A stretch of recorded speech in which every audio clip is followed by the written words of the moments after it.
Hey everyone, welcome back to another episode of the Valaery Rose Show. I'm your host, Valaery Rose, and today's episode is going to be absolutely amazing. And we're going to be building up from the last episode. And this theme is going to be Fearless Forward, the confidence and courage to chase what's yours. And it's going to be emphasizing the gap between ambition and action for women. So, ladies, this is all for you. But, these concepts apply to the men as well. Societal expectations that shape fear and self-doubt, and the importance of female voices redefining fearlessness and empowering you to chase what you desire. And I'm going to do that today with a lovely guest who is a self-leadership coach, founder of Blueprint Leadership Group. She is a first-gen Latina, helping women thrive and live fearlessly. And she really believes the key to unlocking your true power starts from within. So help me welcome the lovely Dr. Marcella Camberos. Thank you so much. Thank you so Absolutely. much. What a pleasure it is to be here today with you and your audience. And honestly, I want to highlight the important work that the Valaery Rose Show is doing to give just that powerful conversation. And so today is going to be very powerful. Buckle up. Right? Yeah, absolutely. Thank you so much for that. I appreciate it. Yes.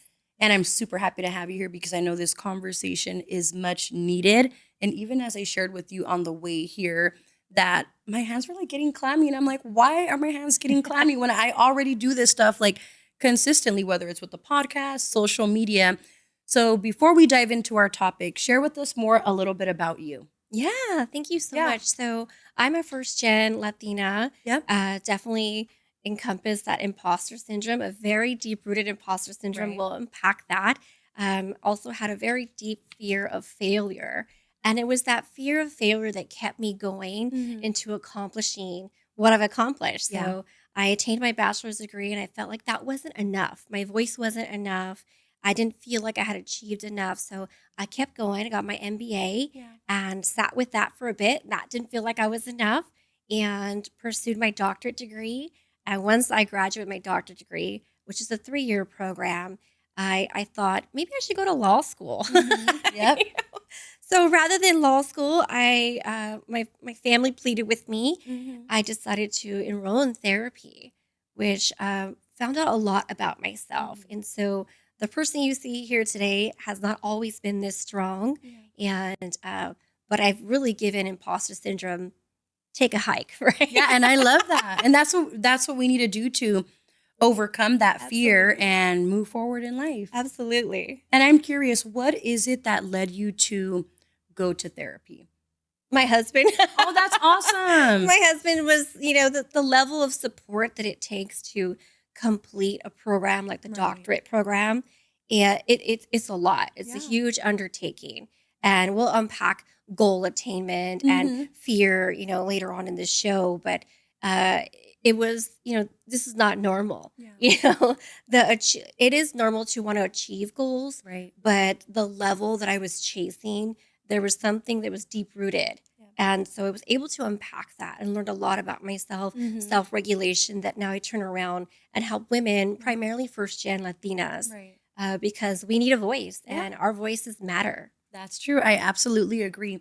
And I love that you have a loving and supportive partner because he was seeing something's wrong with babe. She's not operating at her normal self. And what can I do to help her? And I'm sure he tried other ways as well. But sometimes we need like an outsider to give us clarity, to pull something out from within us that we didn't even know that we needed. Which leads me to, why would you say that this conversation matters today? There's so many reasons, but what does Dr. Marcella think? I think the societal norms out there that, are placed upon us, the cultural norms, the gender norms, that as women, and if we back up on society norms, there's so much fear behind failing. We are taught at a very young age, come in first, and that leads to paralysis where we are so afraid to make a move. And these are things I remember as well from the wonderful talk that you had at the Sip, Shop, and Elevate event, where you were talking about being the one that showed up early, stayed late, worked past the lunches. And even then, you still didn't feel like you were valued. You still Right. didn't feel like you were enough. So shed some Yes. more light on that. Yes, I think many of us, we have this fear, we have the self-doubt, and Yeah. we carry that, and so, and a lot of us, the fearlessness word is tossed around. Oh, she's so fearless. Yeah. I've been called that, she's so fierce, she's fearless. But I would like to clarify that fearlessness is not the absence of fear. Mm-hmm. It is acknowledging, yes, my hands are clammy. Yeah. I'm a little nervous. This is uncharted territory for me. I'm scared. I'm terrified. You acknowledge that feeling, that fear, and you do it anyway. Right. Exactly. That's You true. show up anyway. Mm-hmm. And you put one foot in front of the other. You show up to that podcast. Yeah. You enroll in the doctoral program, whatever it is that your goal is. As long as you acknowledge there's fear, you just don't let it debilitate you. Yep. I love that you say that because it's something that we just naturally have to work with. Yes. And I think as we go throughout our life and get more wisdom and experience and age, no matter how much of a badass you feel like you are or how confident you are, it's still something that creeps up when it's something new. Would you agree? Absolutely. And nobody tells you that, right? It's something that you have to, it's self-discovery. Right. And that it's part of that journey. And fear is part of that journey, overcoming that self-doubt, that imposter syndrome. It's part of your journey. Yeah, absolutely. And since we're making this primarily for the women, because we are women, we've been in that position, we know how all of that feels.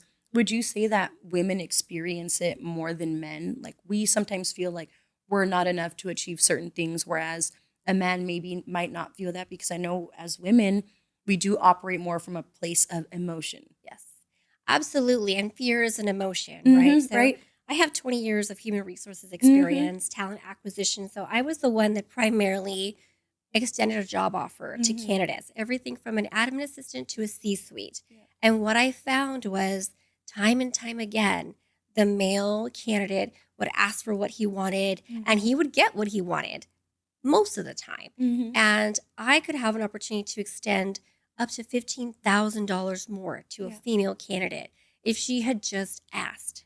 And time again, women, we don't ask for what we want.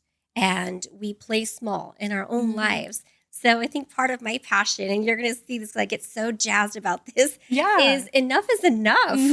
That is your quote. I remember you saying that a lot when I heard you speak. I love that you're like, enough is enough. And I think a lot of people don't make change until they get tired, like, of their own shit. Tired, absolutely. They're like, okay, I'm tired of living this same life, these mistakes, these choices, whatever. Now it's time to say enough is enough and move forward fearlessly. Yes, and not buy into, our own fears, but also the limiting beliefs of others.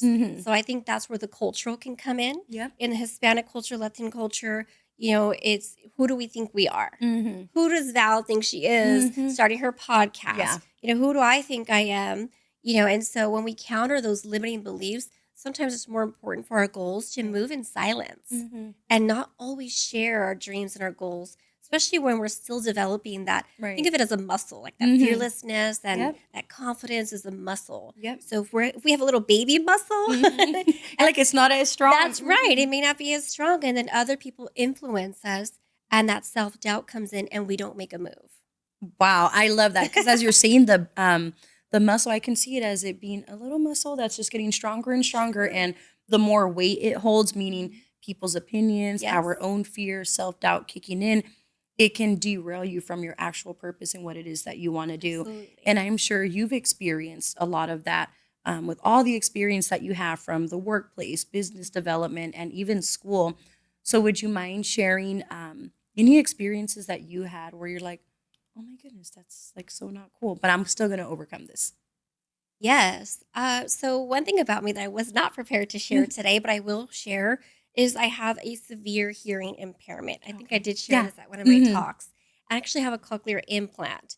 And throughout my academic journey, sometimes I would sit at the front and I would ask a professor, can you repeat that? Yeah. And I was very misunderstood in the fact that I wasn't paying attention or ridiculed in front of my classmates. Miss Camberos, do you need me to speak up? Are you taking notes? Next time, pay attention, and not realizing that I actually had a hearing disability, hearing impairment. So that really played into my imposter syndrome, my lack of confidence.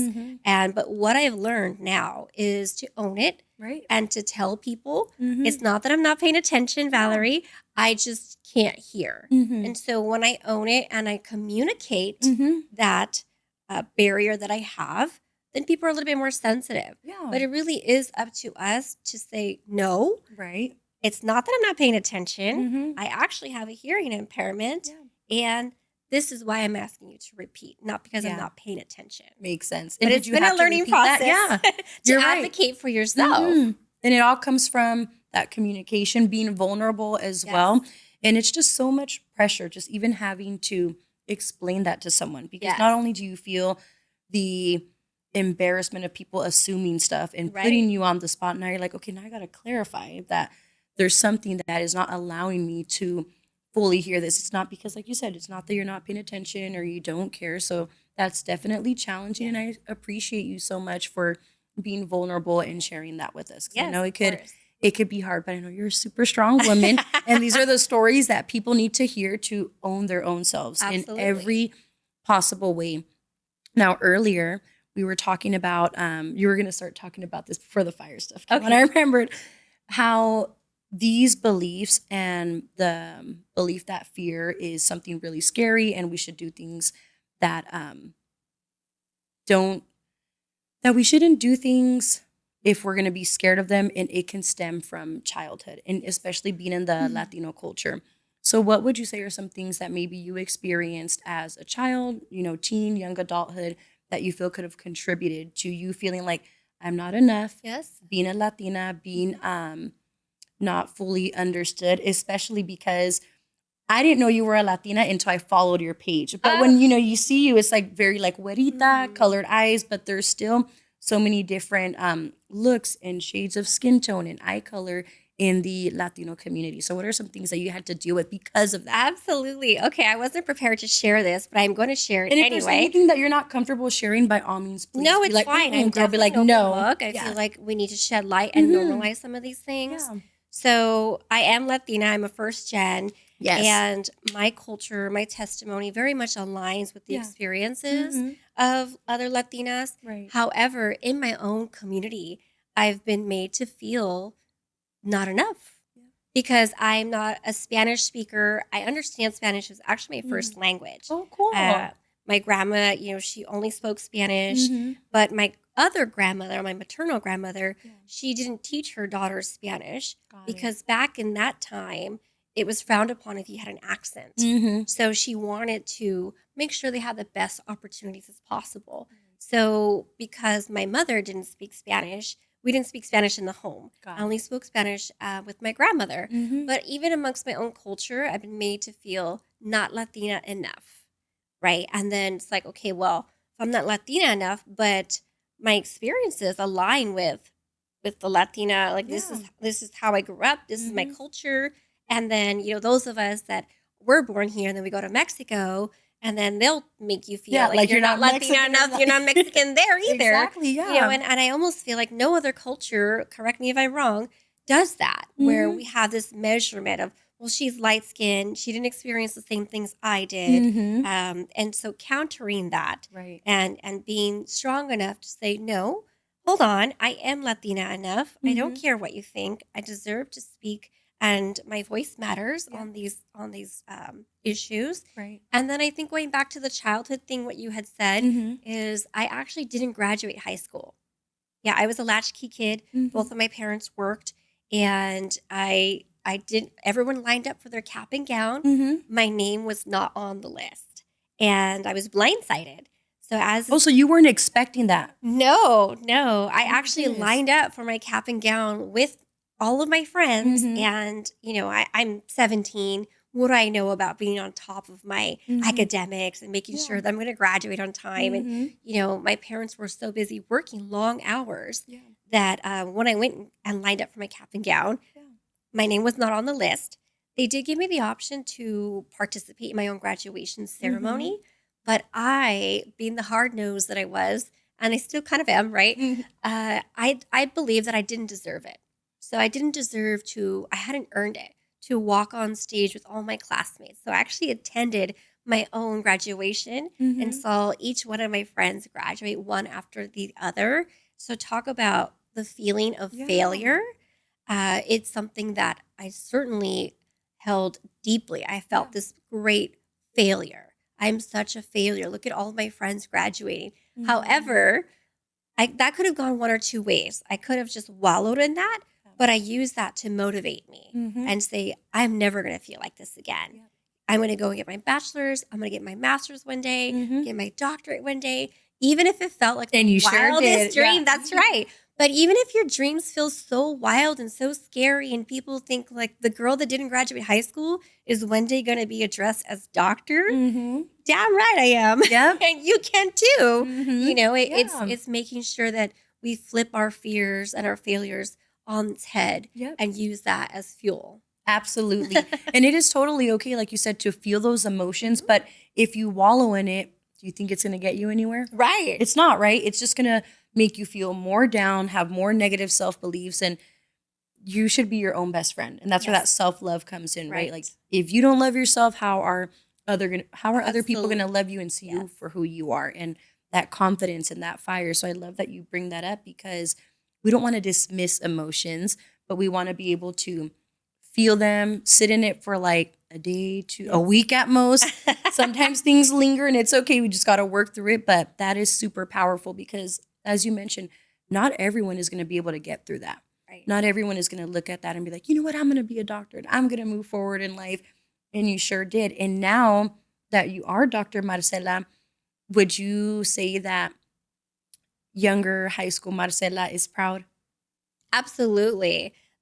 I think this is the wildest dream, right? Is that younger version of myself, even though I might have spoken out loud, one day I'm going to get my MBA is what I said. It's my wildest dream come true, but it really was up to me and my mindset. Yeah. And it was your hard work, your mindset, your aligned action to get you to that point. And would you say that did it take you to get your doctorate to truly feel that you were enough? And you're like, I accomplished this goal. That took me a long time. And you're putting me on the spot. It did not. It did not. Because I had fueled myself so much, it was almost an imbalance. Yeah. And it took therapy for me to sit with myself and say, I am enough. I am Latina enough. I have achieved enough. And if I don't accomplish one more thing in my life, I have done enough. Yep. And you've been enough. You've definitely been enough. And I bring it up because I remember I already knew the answer to it because you brought it up. But I'm like, this will be something great to highlight, because even though you were pursuing something, and this is where you can share where you either did it because you just wanted to prove a point to people and be like, I'm Latina, I can do it, and I'm going to go as far as I can. Or if you really feel like it was something that, you know what, I truly want to do it because I do want to have that doctor title. Or would you say it was more like, I'm going to prove all y'all wrong. Yeah. And that's good. That was a really self-starter and self-empowerment for you to go on this journey intensely and become the woman that you now are today. I think for me, it's always been me versus me, like many of us. Yeah. Right? It's us versus our own mindset. Right. You know, our mindset can keep us in a paralysis state where we have all these dreams and we're sitting on the sideline in life. Yep. And then we get into and I could say this for a little bit later, but the comparison culture, right? You know, or we can say me versus me, get up, girl. I can do this. Yep. And one step in front of the other, no matter how scary it is, right? One foot in front of the other. You know, I was thinking about this podcast and I was thinking about goals and goal attainment. Yep. You know, and someone once asked me recently, you know, how is it that you've achieved these goals? And some of them, I'm sure, had to be incredibly scary. And I thought back to one of my goals was to run a half marathon. Ooh. 13.1 miles. Are you a natural runner? I am not a runner. Like, oh I'm asthmatic. Oh my goodness. Okay. I am so far from a runner. I didn't do track in high school. I am not a runner. Okay. I actually used to hate running. But I became willing to step out of my comfort zone. It was just something that pain and torture is like, okay, sign me up, right? I'm going to do it. It's me versus me. I'm going to prove to myself that I can do difficult things. And I started training, one block at a time, Yep. 1 mile at a time. Mm-hmm. And I think when it comes to goal attainment, it really is, what's the ultimate goal? Yes, it's scary. And then how can I chunk it up? How can I work backwards Yeah. and make it not so scary? Yeah. Then I love that you bring this up because that was going to be my next question. How does Dr. Marcela attain these goals? So when you were thinking, sitting there at the ceremony and thinking, I know I'm going to go and get my doctorate, what were those action steps that you took? I know it took like the mindset and the thinking and sitting in the thoughts and wondering, how am I going to do this? So what are the steps that you took to just get that going for you? I love that. If you're a note taker, here's some like nuggets of knowledge. I would say it's definitely belief in yourself. Right. No one's going to believe in you if you don't believe in yourself, Mm-hmm. and advocating for yourself. Right. We talked about the hearing impairment. Mm-hmm. Is early on, I learned after a while to communicate with my professors before class, before the semester or quarter started, and said, I have a hearing impairment. I would like to sit in the front. So that way I set myself up for success. Right. And I put mini goals, Mhm. maybe not a half marathon, but maybe it was to pass 3 classes at once. And, Little by little. and not necessarily put the pressure of, I have to get an A, the Right. perfectionism, Right. because then we get into paralysis when we expect perfectionism, Mhm. right? Is just getting a goal that's achievable and that's realistic and that's time-based. We talk about SMART goals. Right. And something that's like, okay, I'm going to pass these 3 classes. I'm going to Mhm. start here at a community college. Yep. One day I'm going to transfer. Right. And that one day, if you just keep going, one Mhm. foot in front of the other, you're going to have hard days. You're going to have days that you don't feel like it. Mm-hmm. But your self-discipline and your goal has to be greater than your fear, than your feelings, Mm-hmm. than your comfort zone. Right. Ooh, that one I know stings a lot. Yeah. Is getting out of your comfort zone. All right, Marcela. So what would you say confidence actually looks like on a daily basis to achieve one's goals? Yeah, I think confidence is not arrogance. Okay. That's definitely something that I'd like to clarify. Mm-hmm. Confidence is your ability to trust yourself, Right. that you can achieve a daily goal, and how we can build that is clarity, Right. is making sure that we have clarity in what is it that we're looking for. Mm-hmm. Are we looking for love? Are we looking to lose 10 pounds? Are we looking to save $1,000? Right. And the more that we can achieve our micro goals, the more confident, the more we trust ourselves. So, and making sure that it's time framed. Like, what is the time frame? If my doctor came to me tomorrow and said, Marcella, you need to lose 10 pounds. Mm-hmm. The very first question I'm going to ask is, okay, by when? When do I need to do this by? And I feel most people they get so stuck in, oh, I can't do that. Mm-hmm. 10 pounds, I've tried and I failed. But if you ask yourself, what's the timeline? And then break it down, Mm-hmm. you can do that. You can Right. have discipline at the fork. Mm-hmm. You can have discipline with your wallet. Right. And so that daily confidence is the conversations and the mindset that we have with ourselves. Yep. And making sure that we're checking Mm-hmm. that negative self-talk. Right. You're not enough. You haven't achieved enough. And I would also say probably stopping that catastrophizing. Mm-hmm. I think most of us can relate if our boss came to us and Yep. said, hey, Valaery, I really want to see you in my office on Friday at 4:30. Mm-hmm. Most of us would start spiraling. Oh my Yeah. goodness, what is this about? Mm-hmm. I'm going to get fired, right? That's the catastrophizing, Yep. spiraling.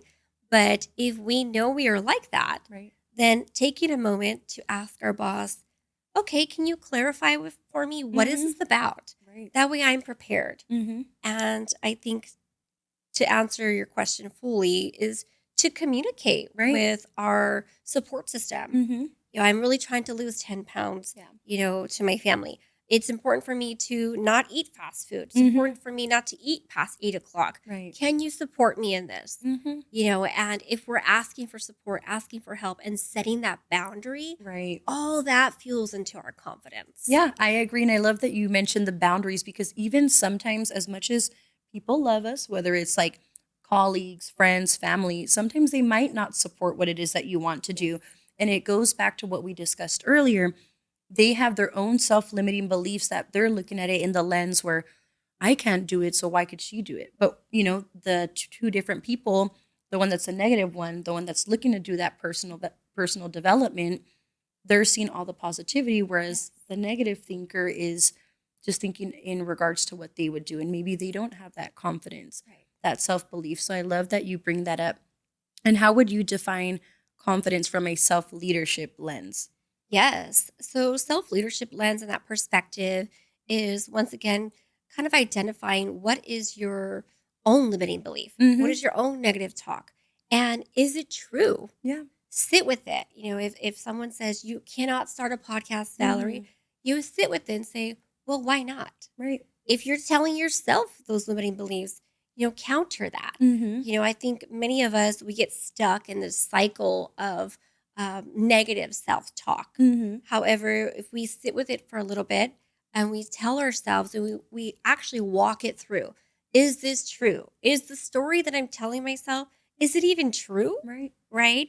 And then picking yourself up, having that self discipline to get out of your comfort zone and acknowledge fear is there, fear is present, but doing it anyway and saying, I'm going to figure it out. Right. And part of the process, some might say, well, I might experience failure, but reframing that and using that self leadership lens to say, no, I'm not going to fail. I'm only going to learn. Right. Mm-hmm. And like you said, it goes back to that reframing. So I Yes. love that. And I know us, all three of us being in like the business field, we know that failure is going to consistently happen.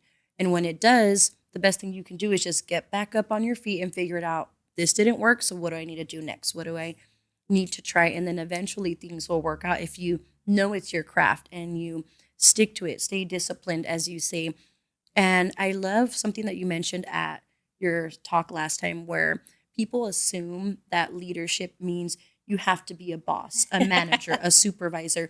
But let's share with the audience what Dr. Marcella believes self-leadership is for every individual, because we are all leaders of our own life, and you don't have to label yourself a leader if you're like a CEO, a boss, all of that stuff. So share that with us. Yes. So I think a lot of people make the mistake leadership is positionality. Mm-hmm. You have to be a manager of people. Right. But I think we've all had our managers that were not the best leaders. Mm-hmm. Yeah, absolutely. And so when I use that perspective, it's leadership is just the ability to influence others. So we all have that capability. And leadership starts with you. Right. It starts within. Yep. So you can't positively or negatively impact other people's lives if you don't start from within as your own role model. Yep. So if I tell my children, don't eat junk food, but I'm blowing through McDonald's, it's leading myself and my own impulses, my own mindset before I can ever influence anybody else. Yeah. That's effective self-leadership that nobody really talks about. Yeah, that's true. And as you mentioned, it's just people think that self-leadership is only for that positionality, but it's literally governing your own life in every single way, whether it's like spiritual, mental, personally, professionally, relationally, with your money.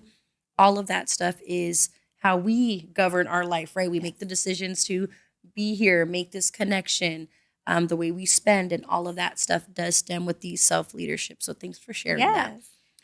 Sorry, I have one more thing on that. Is I also think that leadership comes with likability. A lot of folks want to think that, well, I want to be a likable leader. I want to be a likable person. But you have to be okay that not everyone's going to like you. That's true. And that's okay. Right. The 3 words that we always say in my house is worry about yourself.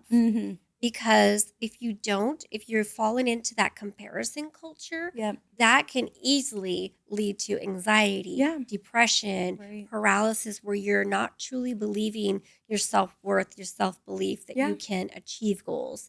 So keep your blinders on, worry about yourself, and know better in self-governing, self-leadership when something is truly yours to carry and when it's not. So if someone doesn't like me, that's a them problem. That's not my problem. Yeah, especially if you know you're operating from a place like, I'm doing no harm, I'm doing good, I'm doing what I got to do, not hurting anyone. They're going to have their own reasons for not liking you, and why even care about it? Absolutely. I agree. I'm sure you had experiences, or I know I've had a lot of experiences. I'm like, I didn't even do anything to you. And they're just like, well, I don't like you because you seem like you're happy all the time.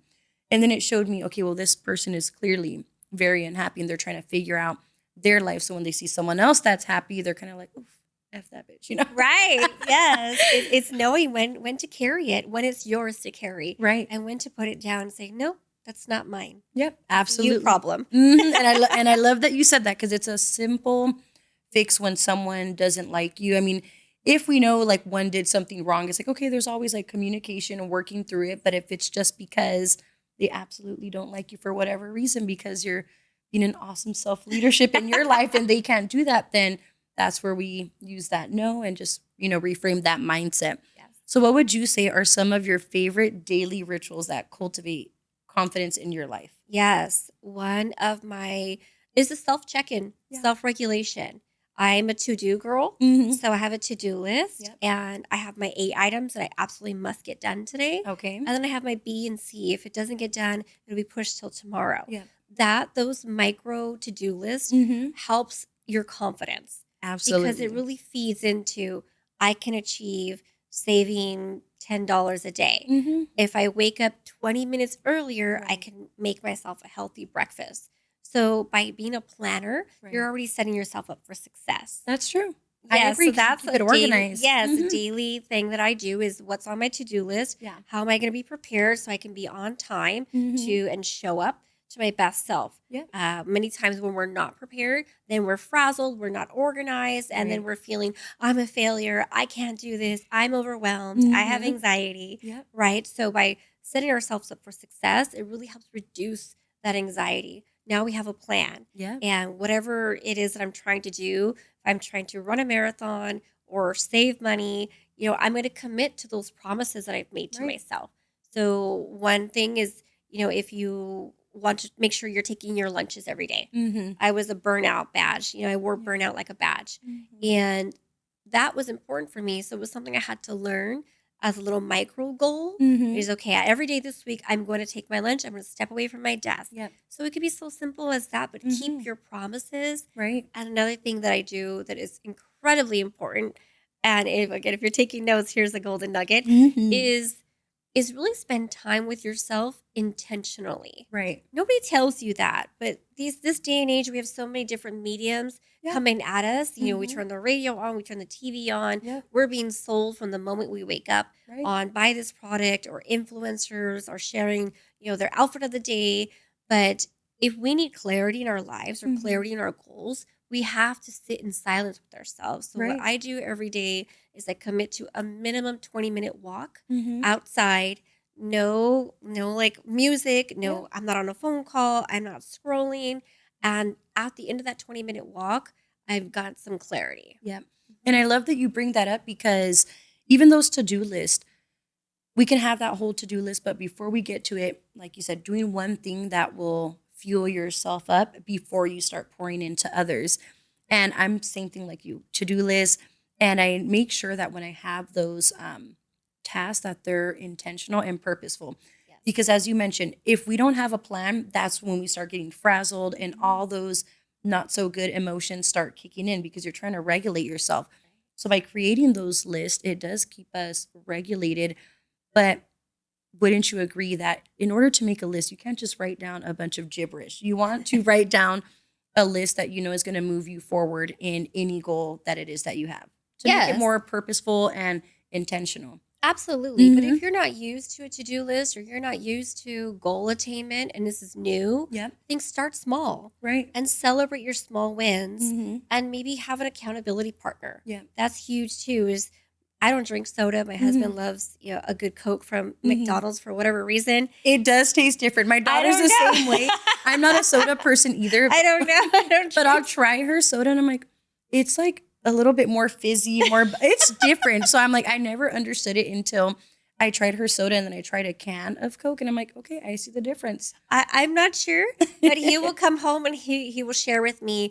I really wanted to stop by McDonald's Mhm. today. I passed it. I wanted to jump in the drive-through and get that Coke, and he will celebrate his small win. Yep. So something so small as refraining from behavior Mhm. or from negative self-talk is incredibly important.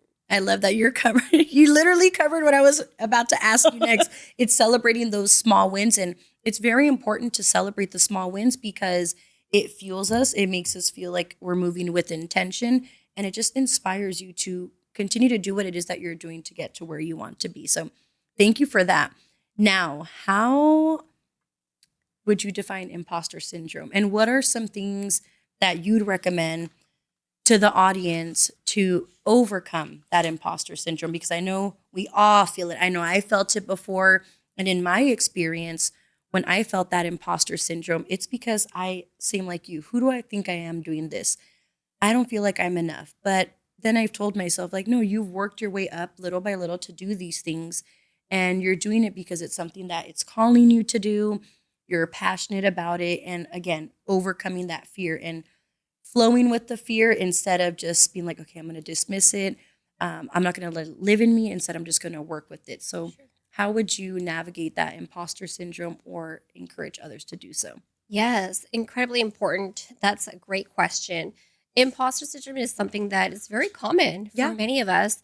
It's a limiting belief. It's a belief that we are not enough, that we have not accomplished enough, or we are not deserving to either sit at the table or to attain that job time and time again. Because I was in talent acquisition, I would meet women and they'd say, well, I'm not qualified for that job. And it's who's telling you that? Right. Where's that coming from? And really checking that limiting belief and saying, well, even if you feel scared, apply anyway and see what happens. Maybe you are, and really sit with that. Where is that imposter syndrome rooted? Right. For me, I discovered that it was rooted when I didn't graduate high school. I just didn't feel like I was enough. That set me up for so long. But now that I acknowledge where that's coming from, I'm able to really sit and say, I have achieved. Because part of imposter syndrome as well is when you think that your accomplishments are out of luck. It's you knew the right people, you were at the right place at the right time, and that's absolutely false. Right. You need to give yourself credit, and we all need to give ourselves credit for the things that we have worked to achieve. And I get that we want to be humble and humility, but for women, it's really difficult for us to advocate for ourselves and to ask for what we want and to set the boundaries and say no or not right now. So a part of imposter syndrome and flipping that on its head is making sure that we're flexing our self-confidence, that we're flexing our self-belief, and that we're quieting that mindset that's telling us, you're not enough, you don't belong, you haven't achieved. And when that creeps in, sit with it for a moment and ask yourself, like I had mentioned, is it true?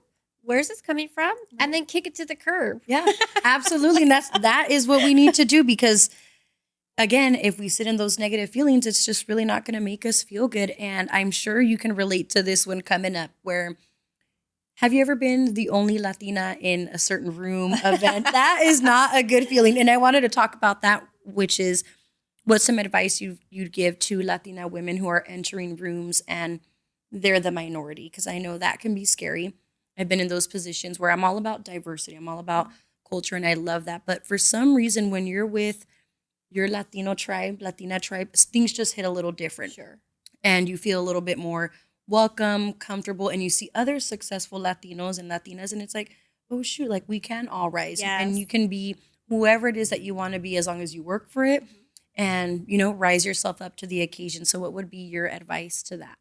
Yes. So your cultural experiences matter. Right. Your story matters, and stand tall in that. Stand firm that if you are the only Latina or the only minority in the room, you have value to add. Right. You have perspective that maybe whoever's in that room doesn't.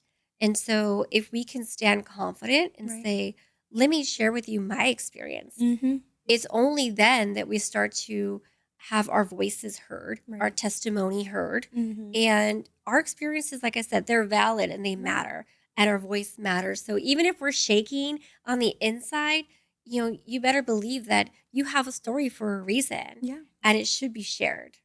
I love that. Absolutely. Thank you so much for sharing that. How would you say you've dealt with rejection being a Latina and a woman, and how you've overcome that? And sometimes we get rejected and we think like, damn, that must have been the opportunity for me. But it's a reshift to go somewhere that's more in alignment with what we want to do and who we are. So was there ever a time where you were rejected of something, but you're like, I'm still going to come out on top and, find another opportunity? Yes, I love this question. This is a little bit vulnerable for me, but I'm going to share.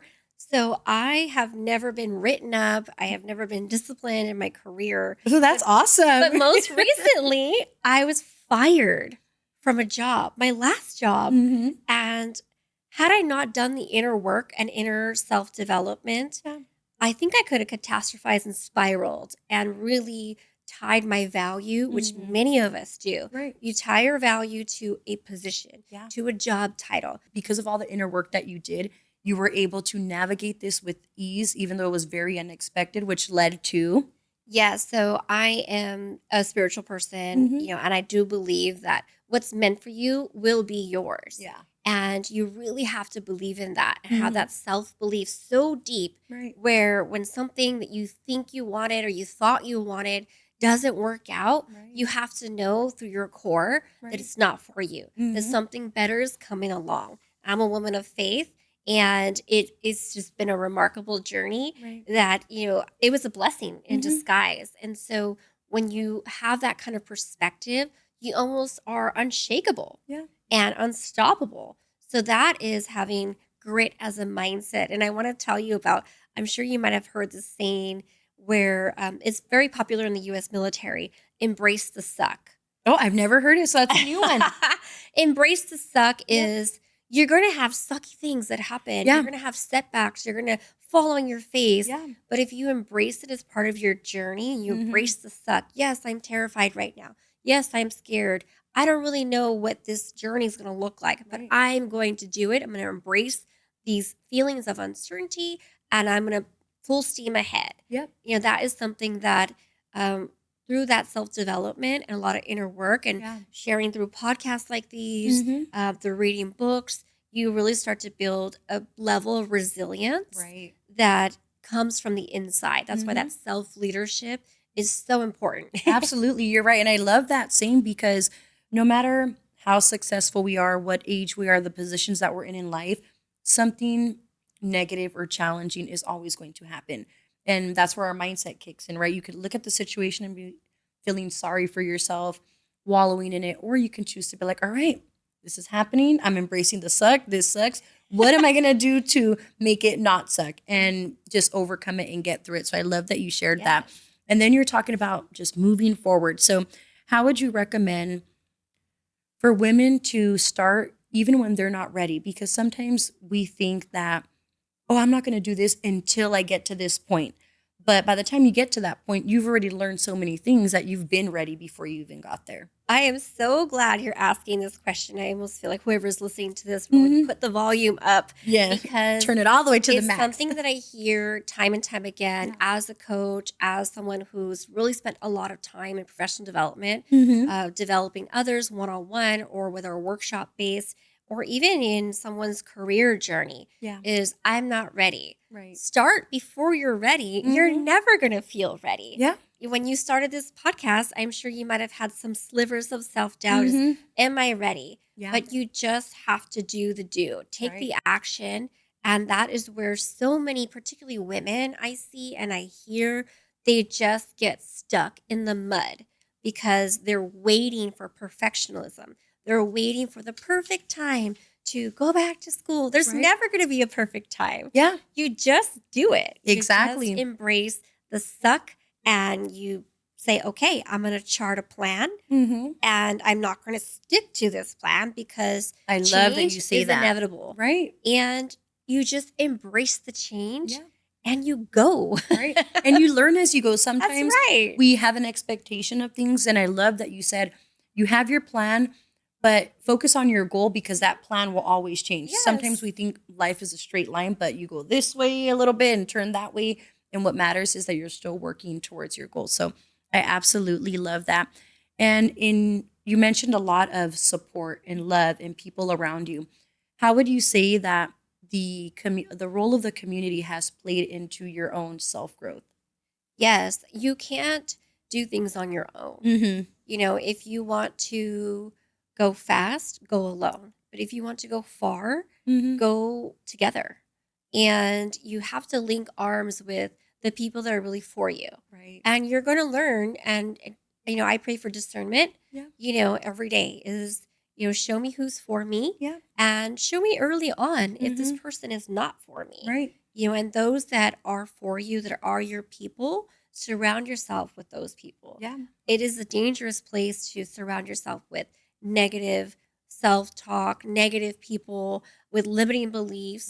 So I tend to reach for a community that is of movers and shakers and action, and that is where I know I'm thriving. If you're the smartest person in the room, you're in the wrong room. Yeah, I hear you. And I've studied a lot. I've been in school my whole life, but I don't know it all, and nor do I want to. So surrounding yourself with a positive community and knowing who sucks the life out of you, who is the negative Nancy, who is the emotional drama, and saying, okay, I love you, but I'm going to step away and come over here. Right. I really need to be in spaces that are for my own development and that don't bring me down. Right. And also the caveat to that is making sure that you're not around the yes people. Yeah. So be around people that will challenge you. And my family and my support system, they love to challenge me all day. I have wacky ideas. And so I want to do it all. I want to run. And sometimes you do need those people that are not negative, but pull you and reel you in a little bit. To challenge you to see if it's something that you really want to do or why are you doing it? And then they can fully support you in that.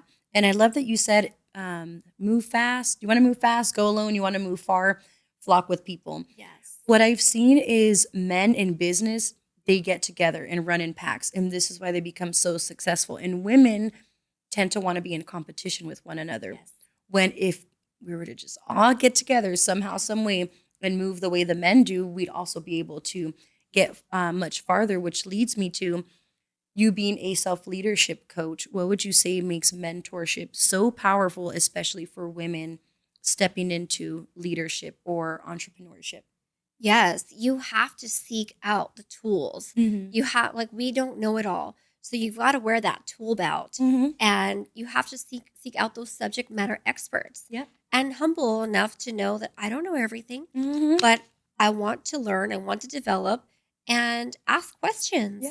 And look at it as it's not a competition. Right. And refrain from the comparison culture. Right. I'm a big believer that there's enough pie to go around. I agree, yeah. And we all have our own niche. So it's okay if you're strong in this area, I'm strong in that area. We can come together. And so I do see that a lot in gender norms. Right. And in first gen as well, is there's this competition, unspoken competition. Right? It's like people you could feel it. Yes, people are cheering you on, but are you really cheering you on? And when you start to ascend in your own development, what happens is they kind of stop clapping for you. And they're like, whoa, she's really making things happen. But seeking out the self-development, the self-mentoring is incredibly important because it builds that mindset and that resilience. Right. Like life is going to kick you, you're going to fall to your knees. You're like a fail. But again, it's not a failure if you look at it as a learning lesson. Absolutely. I totally agree. And we're slowly coming to an end with this. I feel like time has been going by super fast. And something that I love to do with all of the guests is that Elevate in 60, where I asked you 3 questions and the goal is to answer each one in less than 60 seconds. Are you ready? Fire away. Perfect. Okay. Question number 1. What's your favorite color and why? Favorite color, blue, because the ocean. Ooh, I love that. And it's so vast and wide, right? Lots of opportunity and beauty. Where or what is your safe space? I love the beach, but obviously I can't make it to the beach. So running, a good run is for mental clarity for me, or never underestimate the power of a walk. Yeah, walking is very underestimated. Yes. But I love how you brought it up earlier and mentioned it's a part of your daily ritual to just get you going, have that clarity. And then it's very powerful that you tune out even the cell phone and the music, because that's just a very intense, mindful moment where you're just in the presence of yourself and the outdoor environment. And your own thoughts. Exactly. Yeah, your own thoughts. Exactly. And last question, what does success mean to you? Ooh, success. Wow. If you had asked me this 10 years ago, I would say something different. Mhm. But I think today success is just being the captain of my own ship I and love my that. own destiny.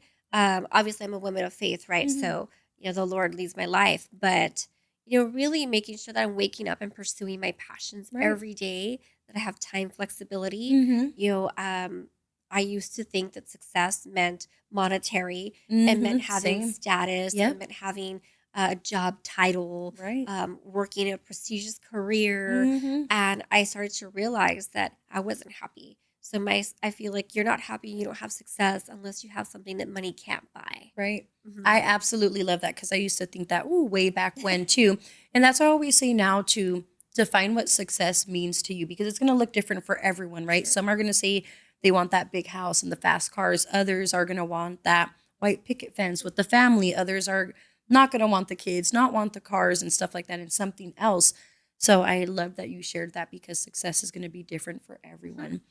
Now, before we end, is there anything that you're currently working on? I know you just came out with your new business. Is there Yes. anything that you want to share, sell, encourage the listeners to further check you out and anything Yes. like that you want to share? So I just founded the Blueprint Leadership Group where we do a lot of blueprint. We'll give you the blueprint, if you will, to success in self leadership, self development. So it's a lot of conversations like this with a roadmap for actionable tools, things that you can do, because we can hear a lot. But if you come and tell me, like, what are the things that I need to do, Marcella, every day? What is the actual roadmap to success? Whether it's you're an emerging leader, you want to get into management and leadership, or maybe you just want to flex that self confidence. So that is what Blueprint Leadership Group is about. I'm also going to be having a free self confidence workshop that's going to be online, virtual. And so that's exciting. And I do offer one on one coaching, and especially if you have that imposter syndrome or a first gen. I'm definitely your gal. Awesome. Thank you so much for that Thank was awesome. I you. absolutely love that. Thank you so much for taking the time to be Yes. here. I hope that you felt comfortable, enjoyed yourself, and I look forward to having you come back on. Everyone, thank you so much for tuning in. Make sure to look at the description box below so that you can check out Dr. Marcela's contact information. It'll all be listed below so you can find her social media platforms, her awesome coaching and programs that she's working towards. And if you want to reach me, you also know to look down below. So thank you for tuning in. I'll see you in the next episode and bye for now.